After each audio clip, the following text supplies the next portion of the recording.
Hello, hello, and welcome to this moment. And in this moment, I am getting to connect with Shuan Butcher from Move United. And I'm really excited because I got to be on Sean's episode like a week ago, and it really got me thinking like I want to know more about Move United. I want to know more about just how this kind of happened for you, Sean. And so I'm just excited that we get to connect today. Well, thank you so much, Sarah. Yeah, it was great to talk with you and have you on as a guest of our podcast. So I'm happy and delighted to return the favor. Yay, this is going to be so cool. So, let's just dive right into, just a little bit about your background and how that kind of got you into Move United and what you're doing there now. Yeah, absolutely. So I in college was on a law school track and finance track. I actually was a licensed stockbroker for small securities.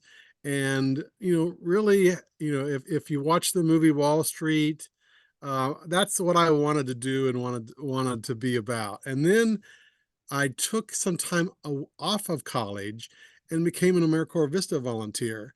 And that was my introduction to the nonprofit sector. And that was clearly a pivotal and transformational experience for me because now that's all I've done since. I've spent my career in the nonprofit sector.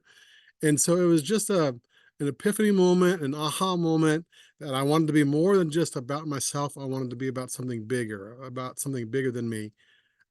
At the same time, I was also in the Army National Guard, so I had a long-standing family tradition.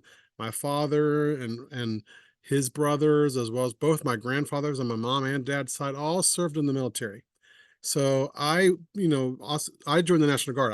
I was the black sheep of the family at the time because I signed up to become a part-time member of the military and not I didn't go in full time.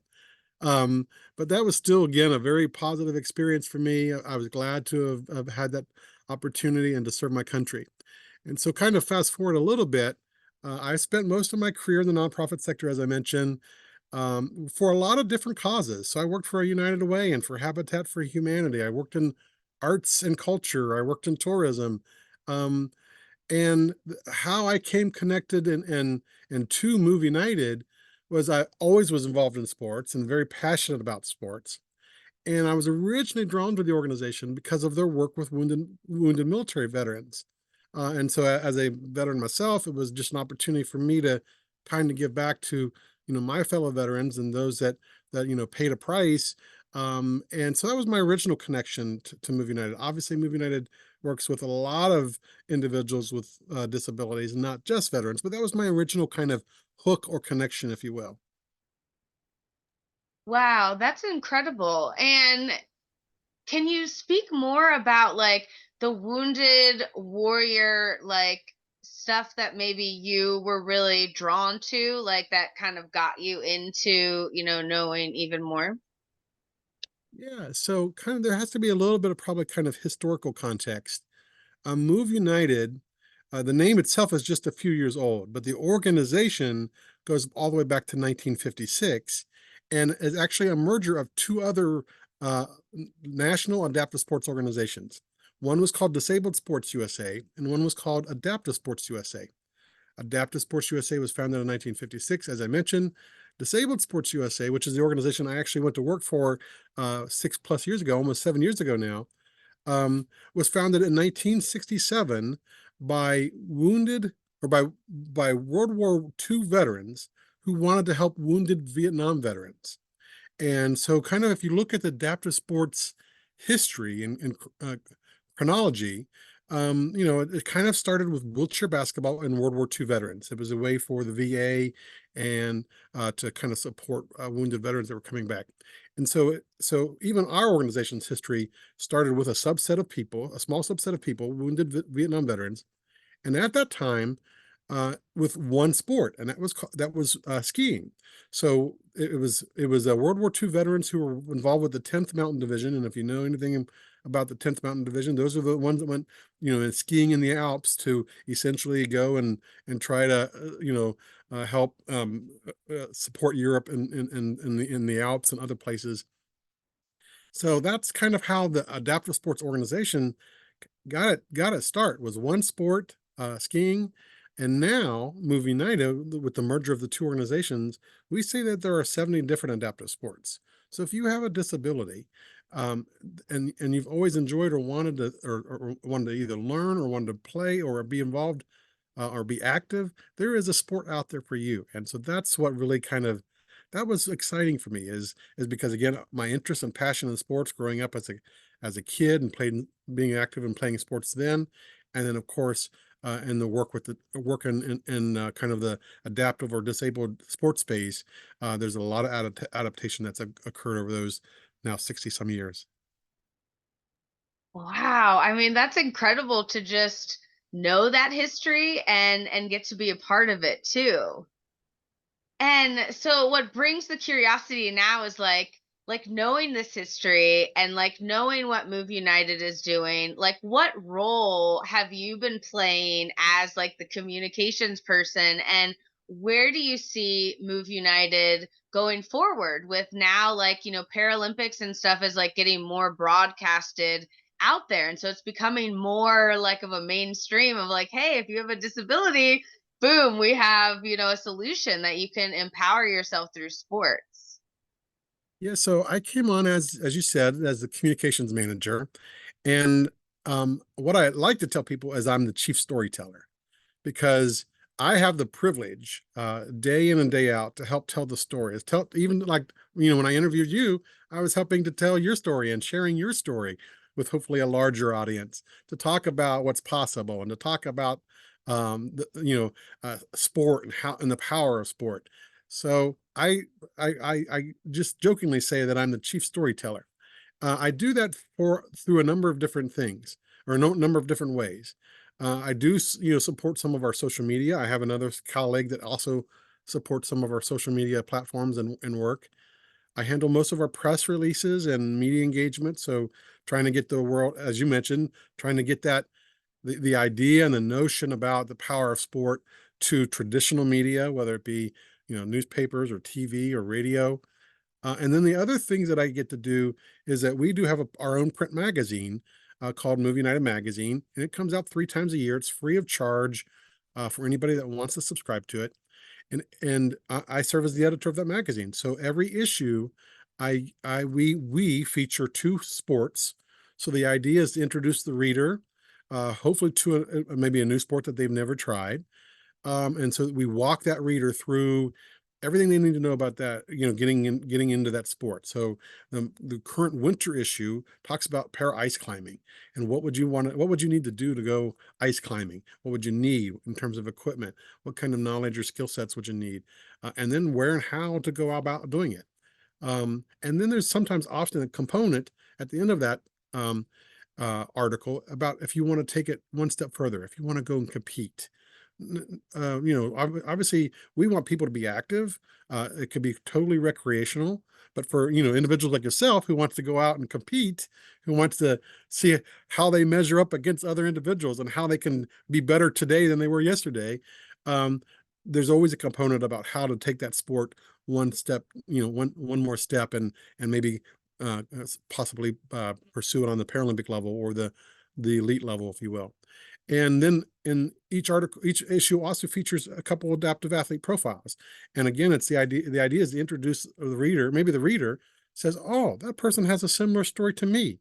If that person can do it, I can do it." And that's kind of the idea, is to, and what did that person do to get to that point in their life? What did they, what steps did they take? And so hopefully there's life lessons for all of us, with the athlete profiles that are featured. And the most important thing that I think the magazine features is every issue, the back of every issue highlights upcoming adaptive sports activities and opportunities for individuals. So if you're in Ohio, and you want to see what programs are in Ohio, hopefully there's a listing that says, "Oh, I never thought they're offering a wheelchair rugby, clinic. maybe I'll go to that. Or even if you want to travel, everyone has family or wants to take vacations. So if you want to visit one of our member organizations in Colorado and hit the slopes for the first time, there's opportunities like that listed in the back of each issue. And so that's kind of the biggest thing that I do. It's only published 3 times a year, but Sarah, I'm working on it all year round. I mean, as soon as I put one issue, to send it to the printer, I'm working on the next one. So even though it only comes out 3 times a year, I feel like I'm working on it all the time. And then lastly, of course, and how we've connected and we first met is a few years ago, I learned I was doing all of these interviews for the magazine. And because of page restrictions and you only have so many words that can fit on a page, there was so much great content that was left, on the cutting room floor, if you will, that didn't make it into the magazine. Um, that was one reason why I thought, well, let's record these interviews so that they can hear the full interview with an individual. And that's only, of course, that's only about, half of the podcast episodes that I do a year, because we do one a week. So that's 52 podcasts a year that we're doing. And the other reason why we wanted to do the podcast is, if, in the magazine, I may put a set of quotes around something that you say, but it's still my voice, if you will. So the podcast allows me to talk directly to Sarah and allow the listeners to hear directly from Sarah. So it's your voice. And I think that is just a powerful platform for people to kind of learn. And of course, it's a different platform for us to engage in altogether, right? We can do it more frequently or differently because we can do it while we're walking on a treadmill or while we're in a car driving to, a doctor's appointment or meeting. So 3 years ago, and I know this will be almost the wrap up of the third year of the podcast, that we've been able to introduce that concept as well. And so those are kind of some of the things that I do as the communications manager, and help tell the stories of our athletes and the athletes that are out there doing doing things day in and day out, as well as, of course, the impact hopefully that the organization has on the community, on the country as well.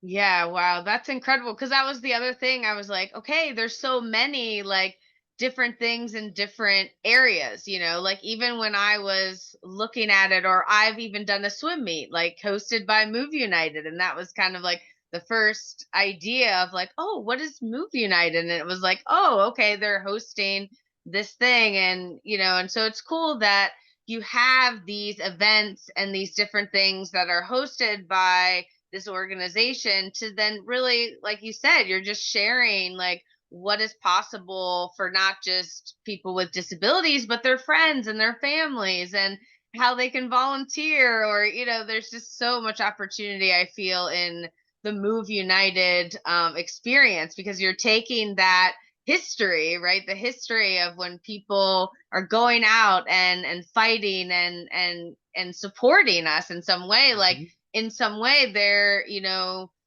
losing some things, but now we're showing that even when we lose something, we gain something in that. And so it's really amazing like what this movement is really doing for athletes with disabilities.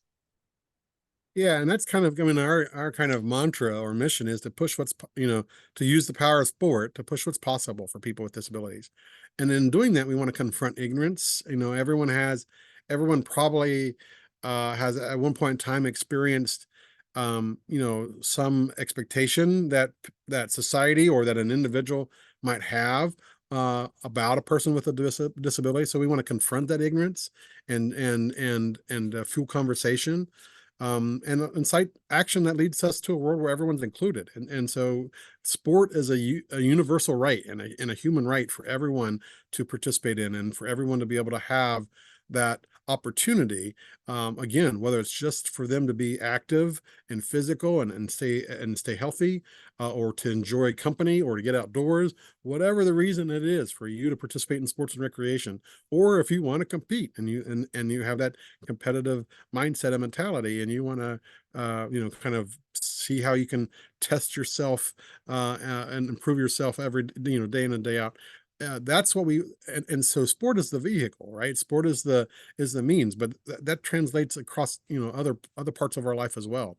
And I think that's what that's really what I think is the power of sport. And sport has always been at the forefront of societal change, right? Whether it's in these human relations and race relations early on, with people breaking collar barriers or gender barriers, and now it's about ability barriers. And so that's one of the things that we're working towards and working on most. And you mentioned the Paralympics.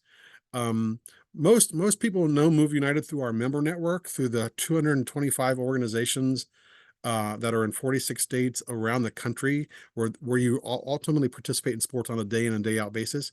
A lot of people may not ever interact with Move United directly, but you're interacting with one of our member organizations. And so we support, we're kind of like the umbrella organization for adaptive sports in the US. And so we support adaptive sports by supporting our member organizations, not only financially by giving them grants so that they can operate. As you know, as an athlete, it does cost money. Programs cost money. Coaches and equipment and all of that costs money. And so we do support our member organizations that way through a number of grant programs and grant opportunities. But we also hopefully are helping raise the awareness of these organizations and this network, so that anyone that wants to participate in sport can do so. And so when the 2028 Paralympics comes around, it'll obviously be returning to the United States. And we see that as an opportunity where we want the country to be ready for hopefully individuals with disabilities who have never thought about participating in sports, um, finally saying, "Oh, I want to do that. I want to give that a try."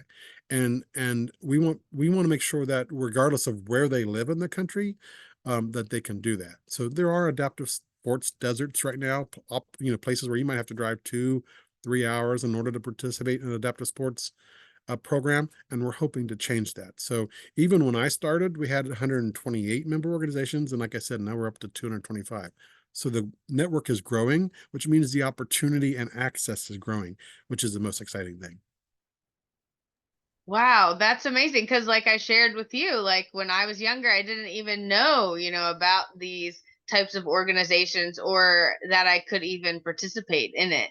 So the fact that it's getting out there, people are recognizing it, and then someone doesn't have to be alone, because I know, like, through these experiences that we have sometimes when we don't feel included or feel like we can really share our full self, it Mhm. hurts us in some way. And so to know that, like, we're bringing this so that everyone can feel included no matter what your experience is.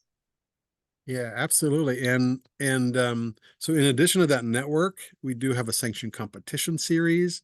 This year, 2024, there will be 35 sanctioned competitions in 20 some states. I can't remember exactly how many, 25 states maybe.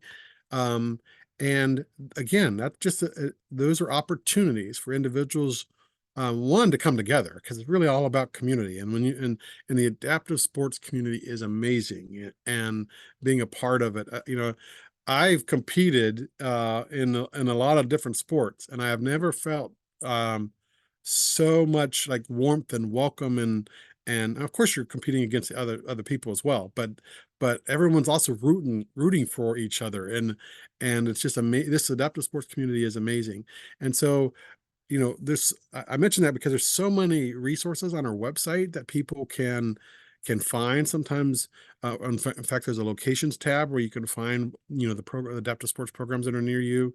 You can look at the list of adaptive sports sanctioned competitions coming up, starting really in March and going all the way through the summer, leading up to what we call what the our kind of culminating national event, which is the Hartford Nationals. And for that event is often a stepping stone for individuals who want to compete at the Paralympic level or the international level, because as you know, as an athlete, you have to start somewhere. You're at a local program. You're doing local practices. You might do a couple regional meets, and then you've got to at some point in time decide that you to take that next step and compete at the national or international level. And so there are opportunities out there for you to do that, and a lot of that information is on our website. Wow, that's great. It's just exciting to know that, it is growing, and the more that we just, allow people to take that next step. Like, that's the Mhm. beauty of it. So before we wrap this up, any tips that you want to lead us, that someone out there that just now heard that Move United is available, and like what, any tip that you can give them to support them in, going to that next step. Yeah, I just, there are a lot of different sports out there. And so I know that, the first sport you try may not be the one that sticks with you, for whatever reason. So don't give up. Either go back to that sport because sometimes it takes two or three, tries at that sport, or try another sport because there's a sport out there for everyone. Whether you want to physically exert yourself to the highest level, whether you want to find a sport that's more strategic and mental. I mean, there are a lot of sports out there, and so that's what I want to encourage people to do. Sports make us more. Sports make us who we are. It make us more determined in ourselves and more powerful. And really, there's so many like life lessons and learning lessons that we can get from sports. So that's what I would recommend and encourage people to do, and to just give sports a try. Love it. That was the perfect answer. Well, thank you so much for being a part of this, for being a part of the adaptive family, for all that you're doing. And, it's amazing to just know that, like, all the work and all the energy that goes behind something so great, and getting to witness it, throughout time. So, thank you so much. Thank you, Sarah. Bye bye.